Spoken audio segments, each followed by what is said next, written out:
পুলিশের গুলিতে ঝাঁঝরা হয়ে যায় ইয়ামিনের বুক। তারপরও তাকে ছাড় দেওয়া হয় না, তুলে নেওয়া হয় পুলিশের সাঁজোয়া জানে। ওই অবস্থায় কিছুক্ষণ ঘুরিয়ে তাকে টেনে হেঁচড়ে ফেলা হয় মহাসড়কের ওপরে। তখনও জীবিত ছিল সে। এরপর পুলিশের এক সদস্য নিচে নেমে এক হাত ধরে তাকে টেনে আরেকটু দূরে সড়কে ফেলে রাখেন।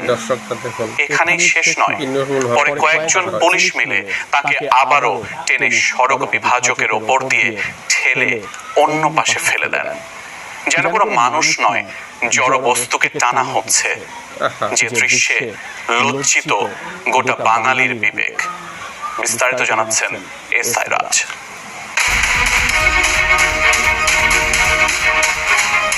পুলিশের এপিসি গাড়ি থেকে ফেলে দেওয়া হচ্ছে নিউজ ১